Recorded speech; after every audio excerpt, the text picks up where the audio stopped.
Bonjour à tous et bienvenue à Catch Club. On se retrouve aujourd'hui pour la vidéo pronostic de Elimination Chamber 2019.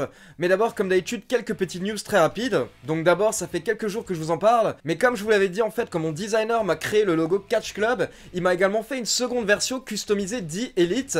Et la voici.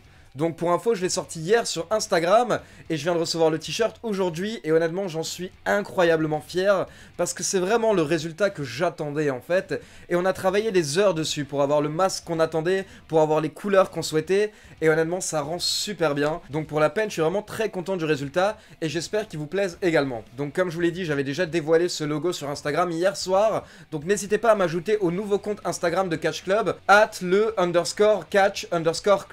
Et pour rappel, ce week-end, il n'y aura pas de vidéo, car je serai au salon Paris Manga afin de couvrir le Catch Corner et pouvoir rencontrer et interviewer Kevin Nash. Et donc je rentrerai dimanche soir, donc je serai présent sur Twitter pendant Elimination Chamber afin de vous donner mes réactions sur le show. Allez, c'est parti pour les pronostics de Elimination Chamber. Donc on va commencer avec le seul match sur la carte qui n'est pas pour un championnat, si je ne me trompe pas. Donc c'est Braun Strowman contre Baron Corbin.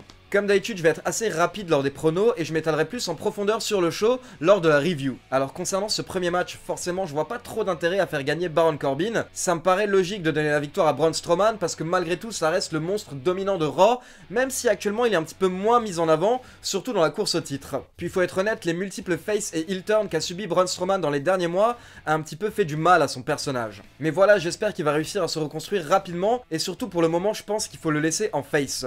Donc voilà, selon moi, vainqueur Braun Strowman. On enchaîne avec le match pour le titre Cruiserweight entre le champion Buddy Murphy et Akira Tozawa. Donc déjà, première question, est-ce que ce match va rester sur la carte principale ou est-ce qu'il va pas plutôt terminer sur le pré-show à voir dimanche soir? En tout cas, très content de voir Akira Tozawa avoir un match lors du pay-per-view. J'adore Akira Tozawa, en fait je l'avais connu lors de sa première excursion aux États-Unis il y a une dizaine d'années je crois environ, notamment à la PWG. À l'époque, il avait fait des matchs incroyables à la PWG et justement en fait il avait réussi à démontrer tout son charisme qu'il n'arrivait pas forcément à montrer au Japon à l'époque. Et il était notamment devenu super pote avec Kevin Steen, du coup ils avaient même fait équipe pour plusieurs matchs et vraiment la dynamique entre les deux était géniale. Kevin Steen bien entendu c'est Kevin Owens. Maintenant honnêtement j'ai suivi 205 de loin ces dernières semaines, j'ai pas vu tous les shows, mais j'ai pas l'impression que Buddy Murphy pour le moment est réellement inquiété par ses adversaires, donc pour le moment je le vois toujours conserver son titre. Donc vainqueur Buddy Murphy dans ce qui va sûrement être un des meilleurs matchs de la soirée. On enchaîne maintenant avec un match qui a une stipulation particulière, donc c'est un handicap match 2 contre 1, et donc on a Finn Balor d'un côté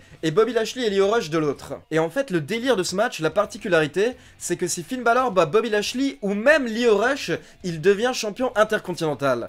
Donc Bobby Lashley peut perdre son titre lors de Elimination Chamber sans même se faire couvrir ses épaules au tapis. Alors personnellement je vous avoue que j'adorerais voir une victoire de Finn Balor, moi c'est clairement un de mes préférés. Maintenant le fait est que Bobby Lashley fait un champion heel plutôt crédible. Donc pour le moment en fait je ne vois pas de bonne raison de lui enlever la ceinture, je pense au contraire qu'il faut lui laisser la ceinture au moins jusqu'à WrestleMania. Et justement à côté de ça en fait Finn Balor joue vraiment bien celui qui chasse le titre.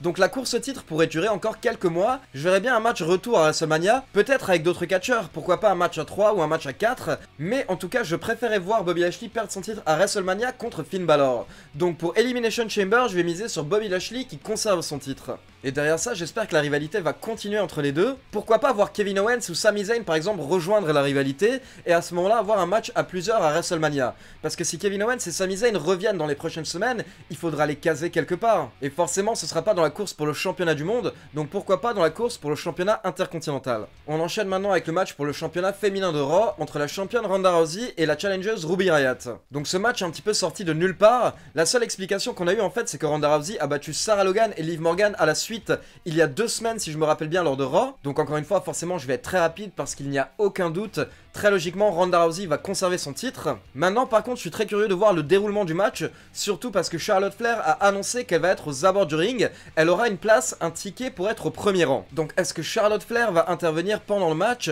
Est-ce que Becky Lynch va débarquer de nulle part? Ça forcément, je veux dire Becky Lynch ne va pas rester suspendue. Et à côté de ça, est-ce qu'on pourrait avoir une intervention des 4 Horsewomen MMA pour potentiellement aider Ronda Rousey? Donc voilà, ce match va forcément être un des moments les plus intéressants du pay-per-view dimanche soir. Et en général, cette rivalité entre les 3 lutteuses est un des meilleurs moments de la WWE chaque semaine, je trouve personnellement. C'est marrant de voir en fait la réaction des fans parce que certains trouvent qu'on voit beaucoup Becky Lynch et de l'autre côté, certains trouvent qu'on voit trop souvent Charlotte et qu'elle essaye trop souvent de voler la vedette à Becky Lynch. Et ce qui est marrant en fait, c'est que tout le monde a raison, personne n'a tort et du coup chacun a sa préférée. Et rapidement d'ailleurs, comme on parle du match pour le titre féminin de Raw, je voulais juste parler du titre féminin de SmackDown. Je sais pas si vous vous rappelez de cette petite ceinture avec un fond bleu et de cette nouvelle championne qui s'appelait Asuka. Et ben je lance un avis de recherche, en fait j'aimerais des infos de la part de la police, du FBI, de la CIA, de n'importe qui pourrait nous aider à retrouver Asuka. Donc voilà, surtout si vous croisez Asuka dans la rue, n'hésitez pas à le signaler sur mes réseaux sociaux parce qu'actuellement je pense que sa famille s'inquiète, on n'a aucune nouvelle depuis 3 semaines. On passe au match pour le championnat par équipe de SmackDown entre les champions de Miz et Shane McMahon contre les Usos. Donc voilà, on a eu un petit segment entre les Usos et Shane McMahon et The Miz lors du dernier SmackDown pour essayer de nous hyper pour ce match. Mais personnellement, je vous avoue que comme je vous l'ai dit, moi je suis pas hypé pour ce match parce que je suis pas hypé par l'équipe Shane McMahon et The Miz. Forcément, en fait, comme je vous l'ai déjà dit, moi je pense qu'il va y avoir une trahison de la part d'un des membres de cette équipe. Je ne sais pas par contre si ça va être Shane McMahon ou The Miz, mais j'ai envie de miser sur Shane McMahon. Je ne sais pas pourquoi, mais j'ai l'impression que Shane McMahon va faire un heel turn et trahir The Miz au bout d'un moment. Donc voilà, en fait, vu que je sens que cette conclusion va arriver, en fait, je l'attends avec impatience. Et pendant ce temps, le fait de les voir champions par équipe ne m'intéresse pas trop. Pour moi, en fait, là, ils prennent le titre par équipe à des équipes qui le méritent vraiment.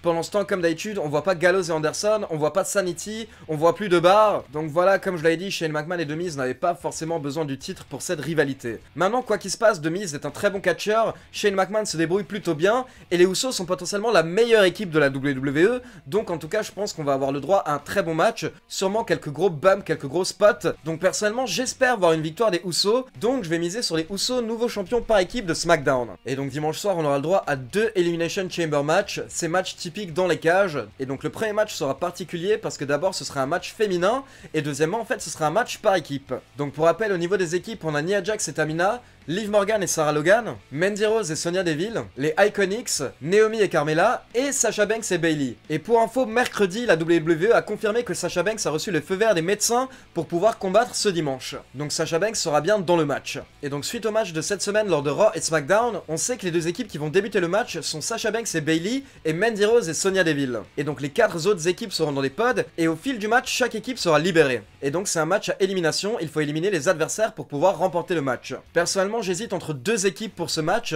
soit Nia Jax et Tamina, soit Sasha Banks et Bayley. En fait, je vois deux schémas possibles. Soit on fait gagner les heels Nia Jax et Tamina, et du coup en fait on aura Sasha Banks et Bayley, les faces, qui vont chasser le titre jusqu'à WrestleMania, et avoir un gros match lors de WrestleMania contre Nia Jax et Tamina. Donc ça, ce serait le premier choix. Le second choix, en fait, ce serait le choix le plus évident, ce serait de faire gagner directement Bayley et Sasha Banks. Parce que ça fait des mois en fait que les deux nous disent qu'elles vont devenir les premières championnes par équipe de l'histoire de la WWE. Logiquement en plus ça collerait bien au personnage, je veux dire c'est une bonne équipe, Sasha Banks et Bayley. Et à côté de ça, il y a plusieurs mois, il y avait une petite rumeur qui était passée, comme quoi elles pourraient remporter le titre par équipe et par la suite défendre les titres contre Lita et Trish Stratus à WrestleMania. Donc ça pourrait être la seconde possibilité. Mais je me dis que la WWE pourrait jouer sur le fait que Sasha Banks était blessée ces derniers temps et utiliser justement cette blessure comme excuse dans la défaite. Donc pourquoi pas faire gagner Nia Jax et Tamina et les laisser en fait en tant que championne pendant 2 mois jusqu'à WrestleMania, et à ce moment-là donner le titre à Bayley et Sasha Banks. Donc voilà, je vais tout de même miser sur Nia Jax et Tamina comme vainqueurs, mais j'ai des doutes, pour moi c'est possible que ce soit également Bayley et Sasha Banks. Et donc on termine avec un autre Elimination Chamber match pour le titre WWE, avec le champion Daniel Bryan contre AJ Styles, Samoa Joe, Randy Orton, Jeff Hardy et Kofi Kingston qui remplace Mustafa Catch Club. Donc ce qui est bien dans ce Elimination Chamber match, c'est que selon moi, il y a plein de choix possibles. On pourrait voir la WWE redonner le titre à AJ Styles, parce que forcément il est soutenu par beaucoup de fans. Mais à côté de ça, il y a également Samoa Joe qui a jamais eu de run de champion pour le moment, et qui le mérite grandement également, je pense. Et à côté de ça, comme je vous l'ai dit, il y a des rumeurs comme quoi Randy Orton négocie un nouveau contrat actuellement, et du coup il est également en discussion avec la AEW. Donc pourquoi pas donner le titre à Randy Orton pour essayer de le calmer un petit peu et le garder à la WWE. Donc vraiment il y a plein de choix possibles. Maintenant moi personnellement je vais tout de même miser sur Daniel Bryan, parce que je ne vois pas de bonne raison de faire perdre le titre à Daniel Bryan actuellement. Je trouve qu'il est juste parfait dans son rôle de heel, qui veut essayer de sauver la planète et qui arrête pas de faire la morale à la population. En plus maintenant on vient de lui ajouter Rowan à ses côtés, on lui a fait sa propre ceinture customisée, donc ce serait un petit peu bête de lui faire perdre le titre aussi rapidement. Moi je reste sur mon avis de fan de Daniel Bryan qui souhaite le voir avec le titre WWE à WrestleMania. Je veux dire, le gars a fait son retour l'année dernière lors de WrestleMania justement, et ce serait magnifique de le voir un an après avec le titre de champion du monde, alors qu'à un moment c'était inespéré et que le gars avait dû prendre sa retraite. Donc voilà, personnellement ça va un petit peu être le choix du cœur, mais je vais miser sur Daniel Bryan qui conserve son titre et qui ira à WrestleMania en tant que champion. Bien entendu on n'a pas de Brock Lesnar sur la carte, donc pas de match match pour le titre universel, mais du coup ça fait pas mal d'absents du côté de Raw parce qu'on n'aura pas non plus Seth Rollins ni Dean Ambrose. D'ailleurs, petite info par rapport à Seth Rollins qui était légèrement blessé ces derniers temps, d'après les journalistes américains, Seth Rollins va bien, il a reçu le feu vert des médecins pour pouvoir catcher à nouveau, mais en fait la WWE préfère ne prendre aucun risque,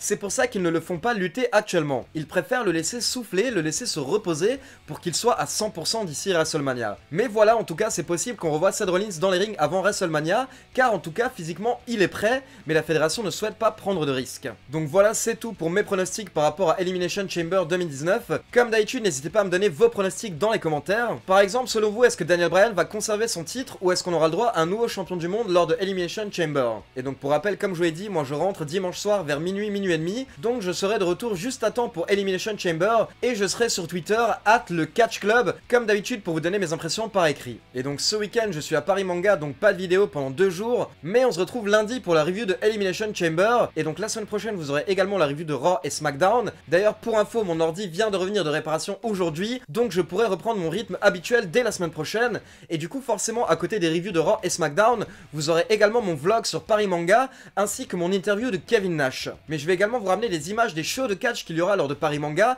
ainsi que des interviews des catcheurs français sur place. Donc voilà, comme d'habitude, n'oubliez pas de liker la vidéo, de vous abonner à la chaîne et de cliquer sur la petite cloche pour être informé de la sortie des prochaines vidéos. Et je vous souhaite un bon Elimination Chamber à tous. Ciao tout le monde!